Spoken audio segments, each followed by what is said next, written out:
iQOO নিও 9 pro India launch হচ্ছে। Snapdragon 8 gen 2 সহ এই দিন ভারতে আসছে নতুন iQOO নিও 9 প্রো। iQOO কোম্পানি ভারতে তার নতুন iQOO নিও সিরিজ আনতে প্রস্তুত হচ্ছে। কোম্পানি নিশ্চিত করছে যে আগামী মাসে দেশে নতুন iQOO নিও 9 প্রো স্মার্টফোন লঞ্চ করতে চলেছে। কোম্পানি তার নতুন স্মার্টফোন লঞ্চের তারিখও প্রকাশ করে দিয়েছে। আপকামিং ফোনটি ভারতে 22শে ফেব্রুয়ারি লঞ্চ করা হবে।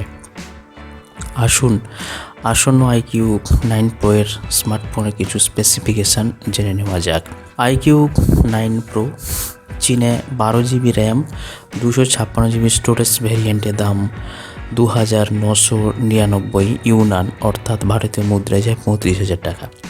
এই দামের সাথে গত বছরে ডিসেম্বরে চীনে লঞ্চ করা হয়েছিল। আশা করা হচ্ছে যে ভারতে এই স্মার্টফোন 40,000 টাকার কম দামেও পাওয়া যাবে। ফোনটিতে থাকছে স্ন্যাপড্রাগন 8 জেন 2 প্রসেসর। তবে চীনা মডেলে আনা হয়েছে মিডিয়াটেক ডায়মন্ডসিটি 9300 চিপসেট। এছাড়া আপকামিং ফোনটি 144Hz রিফ্রেশ রেট সাপোর্ট করবে।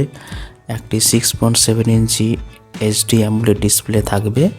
এটি 16GB পর্যন্ত LPDDR5 র্যাম এবং 1TB UFS 4.0 inbuilt storage offer করবে। ফোনটিতে অপটিক্যাল ইমেজ স্টেবিলাইজেশন সহ একটি 50 মেগাপিক্সেলের সোনি IMX 920 প্রাইমারি সেন্সর সহ ডুয়েল রিয়ার ক্যামেরা সেটআপ থাকবে। এটি 120 ওয়াট ফাস্ট চার্জিং সাপোর্ট করবে এবং 5160 mAh এর একটি পাওয়ারফুল ব্যাটারি ফোনটিতে রয়েছে।